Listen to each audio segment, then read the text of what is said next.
Hello दोस्त, आप लोग कैसे हैं। हमारे जितना भी फ्रेंड है सबको हार्दिक हार्दिक शुभकामना हमारे इलेक्ट्रॉनिक संजीवनी में। दोस्त, आज आप लोग को सभी को सिखाने वाले हैं इस बोर्ड का वायरिंग बहुत ही अच्छी तरीक़ा से, और फिटिंग करने का भी तरीका बताएंगे, और इसको वायरिंग किस तरह से किया जाता है वो भी चीज़ अच्छे तरीक़ा से बताने वाले हैं। बहुत कोई का वीडियो में देखिएगा सर, अच्छी तरीक़ा से वायरिंग बताता है तो अच्छी तरीक़ा से फिटिंग करने का तरीका नहीं बताता है।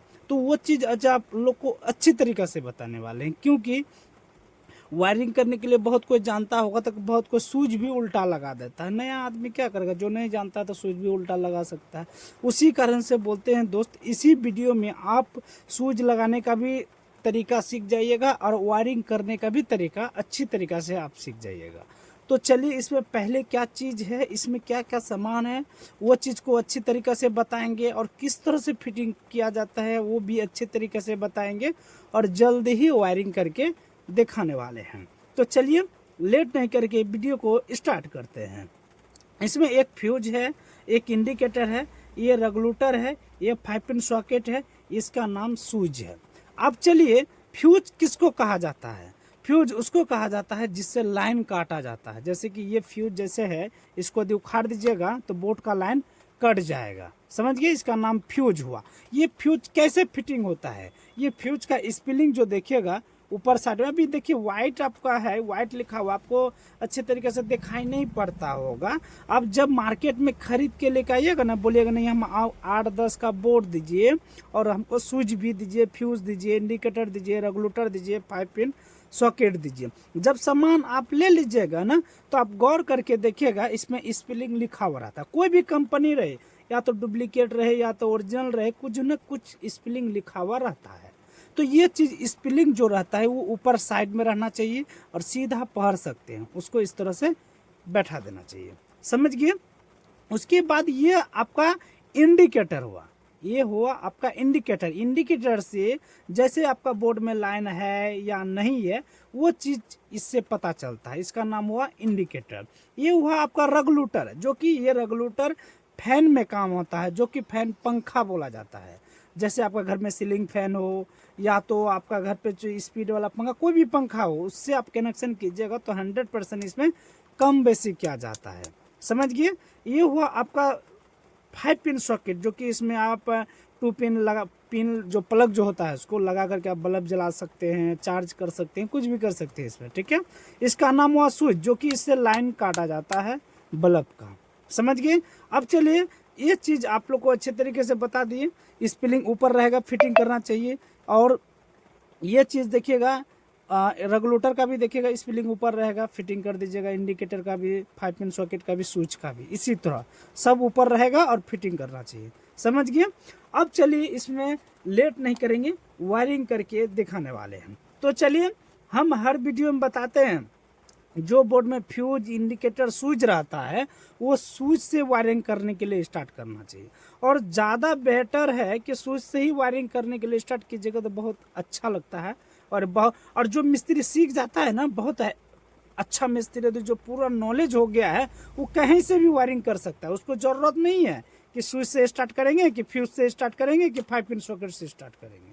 उसको वायरिंग से मतलब है, वो कहीं से वायरिंग करके निकल सकता है, क्योंकि उसको नॉलेज है। तो आप लोग भी जब अच्छे तरीक़ा से वायरिंग करना सीख जाइएगा, जब आपका दिमाग में अच्छी तरीके से घुस जाएगा कि हमको इस तरह से वायरिंग करने के लिए बता रहा है, इस तरह से करना, तो 100% बोलते हैं दोस्त, आप भी कहीं से वायरिंग करके निकल सकते हैं बोर्ड का। तो चलिए, बहुत ज़्यादा समय हो गया, तो चलिए किस तरह से वायरिंग करेंगे वो चीज़ को ध्यान से ज़रूर देखें। स्विच का नीचे वाला हिस्सा, ये 5 गो स्विच है, 5 का स्विच का नीचे वाला हिस्सा में फटाफट इस तरह से 5 में घुसा देना है, फटाफट इसी तरह 5 गो में, लेट नहीं करें, फटाफट 5 गो में घुसा दिया, और अच्छी तरीके से नट को टाइट कर देना है। सब नट को टाइट कर दीजिएगा अच्छी तरीके से, अच्छी तरीके से नट को टाइट कर दीजिएगा, और टाइट में कमी नहीं कीजिएगा, क्योंकि कोई भी चीज़ ढीला रखिएगा ना तो चिंगारी फेंका। क्योंकि अभी जैसे हम स्विच नट टाइट कर रहे हैं, पिछड़ भी रहा, बहुत कोई गुस्सा से छोड़ देता है, हो छोड़ दो, रहने दो, तो उससे क्या होगा, आपका दिक्कत होगा, ये स्विच जल जाएगा, चिंगारी फेंकेगा, स्विच जल जाएगा, तो आपका स्विच जल जाएगा तो बोलिएगा वायरिंग करना नहीं आता है, नहीं बताया, उसका स्विच जल गया, उसका वीडियो देखे तो ऐसा ऐसा।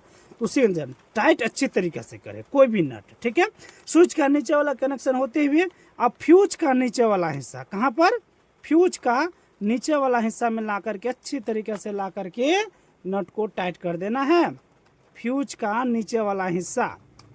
और टाइट करने के बाद इंडिकेटर का नीचे वाला हिस्सा, क्योंकि स्विच का नीचे वाला कनेक्शन होते हुए नीचे नीचे जा रहे हैं ना, तो फ्यूज का नीचे वाला कनेक्शन ही जा रहा है ना, तो इंडिकेटर में भी नीचे वाला ही हिस्सा में कनेक्ट होता है। अच्छी तरीके से टाइट कर दिए। अब टाइट करने के बाद ये छोटा सा टुकड़ा तार है, इस लाल कलर, समझ लीजिए ये लाल कलर से ही तार से वायरिंग किए।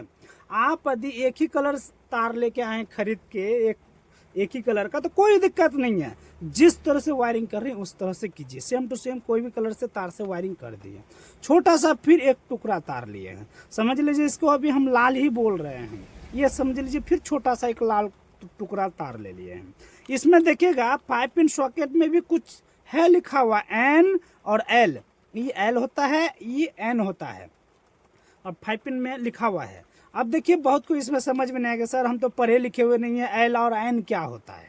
एल और एन से कोई मतलब नहीं है, आप गोली मार दीजिए उसको, आप दोनों पोल में किसी में एक पोल में जोड़ दीजिए ना, चलेगा, कोई दिक्कत नहीं, क्योंकि हम देख चुके हैं इस तरह से और बहुत दिन से कर चुके हैं ऐसा काम।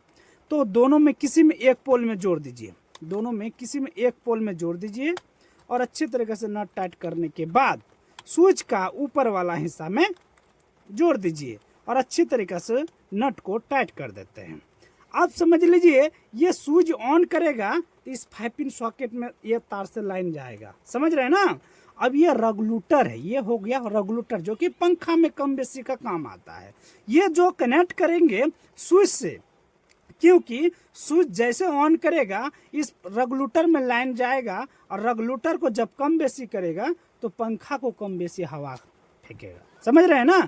ये चीज़ हम स्विच का ऊपर वाला हिस्सा में देंगे। यदि आप डायरेक्ट रखना चाहते हैं कि नहीं सर हमको बटन से कोई मतलब नहीं रखेंगे, और जैसे रेगुलेटर ऑन करेंगे और मेरा फैन चलना स्टार्ट हो जाएगा, तो ये तार क्या कीजिएगा, स्विच का ऊपर वाला कनेक्शन में नहीं जोड़ के नीचे वाला हिस्सा में लगा दीजिएगा, ये हो गया डायरेक्ट। और स्विच से कनेक्शन करना चाहते हैं तो स्विच का ऊपर वाला हिस्सा में जोड़ करके और अच्छी तरीके से नट को टाइट कर देना है, अच्छी तरीके से नट को टाइट कर देना है, समझ गए। अब इसमें मेरा ब्लैक तार बचा है, कौन सा तार बचा है, ब्लैक तार।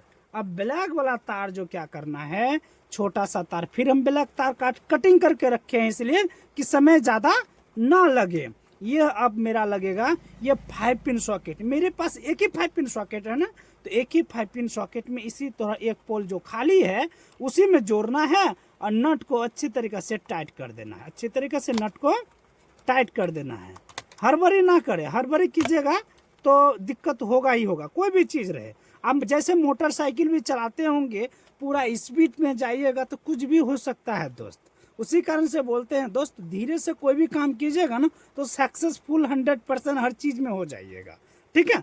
तो ये 5 पिन सॉकेट में एक पोल खाली था, इसी में कनेक्ट करते हुए हम ये इंडिकेटर का ऊपर वाला हिस्सा में ला करके जोड़ देना है। कहाँ पर जोड़ना है, इंडिकेटर का ऊपर वाला हिस्सा में। अब मेरा वायरिंग अच्छी तरीक़ा से ये हो चुका है, ये अच्छी तरीके से वायरिंग अच्छी तरीके से हो चुका है। अब इसमें हम एक बल्ब जला के दिखाएंगे और ये रेगुलेटर का भी एक कम बेसी करके दिखाएंगे, क्योंकि बहुत कोई होता है ना इतना कर लेता है यहाँ से निकल जाता है, उसको बताता नहीं है दोस्त। तो ये चीज़ हम नहीं बताते हैं, कोई भी वीडियो में बल्ब जला के ज़रूर दिखाएं, क्योंकि आपको अच्छी तरीके से नॉलेज आ जाए और अच्छी तरीके से वायरिंग करना सीख जाते हैं, ठीक है। तो चलिए हम बल्ब भी जला के दिखाने वाले हैं। देखिए एक बल्ब हम जला के दिखाएंगे, ये बल्ब स्विच से कनेक्शन करेंगे और ये खोलने के बाद हम रेगुलेटर भी एक इसी में कनेक्शन करके दिखा देंगे, क्योंकि मेरे पास अभी एक ही बल्ब है, समझ लीजिए। एक यदि कनेक्शन हम करके दिखा देंगे तो आप दूसरा तीसरा चौथा भी अपने से कर सकते हैं, ठीक है। तो चलिए ये जो तार है, यदि पंखा का भी तार कितना होता है, 2 ही तार होता है, और ये बल्ब का भी तार कितना होता है, 2 ही तार, होल्डर से 2 तार ही निकलता है दोस्त। बड़ा बड़ा स्टैंड फैन यदि रहता है ना तो 3 तार रहता है, तीनों तार में 2 ही तार का काम रहता है, 2 तार तो 1 तार तो ऐसे फालतू रहता है, मजबूती के लिए। अर्थिंग उर्थिंग तो किसका घर पे वो अर्थिंग जुड़ा हुआ। अब हमको लगता है 100 में 10% का घर में किसी का अर्थिंग का सेटिंग होगा तो नहीं होगा। ठीक है, ये समझ लीजिए 2 तार है, होल्डर से तार आया है। कितना तार आया है होल्डर से? 2 तार आता है यहाँ। तो दोनों तार में समझ लीजिए एक ही कलर दोनों तार रहेगा तो क्या कीजिएगा, कोई सा भी एक तार पकड़ना है, एक तार, कोई सा भी एक तार पकड़ना है और स्विच का ऊपर वाला हिस्सा में जोड़ देना, स्विच का ऊपर वाला हिस्सा में जोड़ देना है। और अच्छी तरीके से कोई सा भी तार, जरूरत नहीं है कि लाल लगाइएगा कि काला लगाइएगा, कोई सा भी एक तार जोड़ दीजिए, कोई सा भी। ठीक है, अब समझ लीजिए एक तार बचा। ये तार कहाँ लगेगा दोस्त? ये लग जाएगा काला वाला तार, जहां पर आप काला तार जोड़े हैं, जो कि इंडिकेटर में भी जोड़ सकते हैं, 5 पिन सॉकेट के पास भी जोड़ सकते हैं दोस्त। समझ रहे हैं ना? आप ये तार कहीं पर भी जोड़ दीजिए और अच्छी तरीके से नट को टाइट कर दिए। मेरा बल्ब का कनेक्शन हो गया। बहुत आसान है सर, 1% दिमाग लगाइएगा ना तो आप बिजली बोर्ड का वायरिंग अच्छी तरीके से कोई भी कर सकते हैं। अब चलिए इसमें लाइन दे के दिखाएंगे। तो लाइन वाला तार कितना आता है? 2 तार, जो कि किसी का घर पे एमसीबी हो, किसी का घर में फ्यूज होगा, लाइन काटने वाला फ्यूज होता है ना, तो वहां से 2 तार निकल के बोर्ड में आता है, काला और एक लाल। तो कोई सा भी एक तार सीधा काम करने से अच्छा रहता है। ठीक है, तो लाल वाला तार याद रखिएगा। आप तो यहाँ पर कोई सा भी तार लगा दिए ना। अब ये दोनों तार यदि आप सीधा लगा दीजिएगा तो 100% ये सीधा हो गया। आप इसमें ये इधर उधर किधरों कर दीजिए, कोई दिक्कत नहीं है दोस्त। मेन तार होता है लाल और काला, ये तार यदि आप सीधा लगा देते हैं तो आपको कोई दिक्कत नहीं होगा। तो ये लाल वाला तार जो लगेगा, फ्यूज का ऊपर वाला हिस्सा, जो कि लाइन काटने में जो काम आता है, उसका नाम हुआ फ्यूज। उस फ्यूज में जोड़ देना है और ये तार लग जाएगा काला वाला तार। अब काला वाला तार कहाँ लगेगा दोस्त? आप बोलिए तो। अरे दोस्त बहुत ही आसान है, ये लाल काला वाला तार जहाँ पर है वहाँ जोड़ दीजिए। यहाँ भी जोड़िए, यहाँ भी जोड़िए, काला है, काला का निशान दे दिए। अब समझ लीजिए नहीं, एक ही तार से आप वायरिंग किए हैं तो काला कहाँ है, वो बात नहीं। आप इंडिकेटर का ऊपर वाला हिस्सा में जोड़ दीजिए। इंडिकेटर का ऊपर वाला हिस्सा में आप यहाँ भी जोड़ सकते हैं और यहाँ भी जोड़ सकते हैं, क्योंकि एक ही तार से कनेक्शन हुआ है ना ये तार। तो इंडिकेटर का ऊपर वाला हिस्सा में अच्छी तरीके से जोड़ देना है। अब देखिए इस जगह में नहीं घुस रहा है। बहुत को क्या होता है कि इसी जगह में ठेल ठाल के तार जोड़ जाड़ के निकल जाएगा, क्योंकि नया जो मिस्त्री होता है ना, क्या करेगा, वो किसी तरह काम निकलना है, वो किसी तरह जोड़ जाड़ के निकल जाएगा और 2-3 महीना जलेगा, आपका इंडिकेटर जल जाएगा। क्यों? क्योंकि उस जगह में मोटापन हो गया। ये धीरे धीरे ये चिंगारे फेंकते हुए आपका इंडिकेटर जल जाएगा। तो यहाँ पर तार निकाल करके यहाँ पर जोड़ दीजिए, अच्छा रहेगा। यदि नहीं जगह रहेगा तो बोल रहे हैं। अब इसमें हम बल्ब जला के दिखाते हैं दोस्त, बहुत ही अच्छे तरीके से। आप यहाँ हम लाइन देंगे, देखिए मेरा इंडिकेटर में लाइन आ गया। अब इसमें हम बल्ब जलाएंगे। देखिए ये स्विच से हम कनेक्शन किए थे बल्ब का, ये मेरा ये 5 पिन सॉकेट में लाइन चले जाएगा और ये स्विच से मेरा ये बल्ब जल रहा है। आप समझ लीजिए दोस्त, हम बल्ब का कनेक्शन करके दिखाए हैं और हम क्या पंखा का नहीं दिखा सकते? अरे पंखा का भी वही उसी तरह क्या करना है, ये स्विच वाला तार जो है ना, स्विच वाला तार, इसको खोल दीजिए। जैसे आप पंखा का भी तार कितना होता है? 2 तार। एक तार लगा देना है ये रेगुलेटर वाला तार में और एक तार जो बचेगा ये इसी जगह रह जाएगा। एक तार से कोई मतलब ही नहीं, ये ब्लैक जगह ही रह जाएगा। एक ही तार क्या करना है, ये रेगुलेटर में लगा देना, एक तार आपका काला वाला तार में लगा देना, हो गया पंखा का भी कनेक्शन। समझ गए ना? देखिए सीधा बता देते हैं, देखिए इसको सीधा कर देते हैं। ये देखिए, ये समझ लिए पंखा तार हुआ।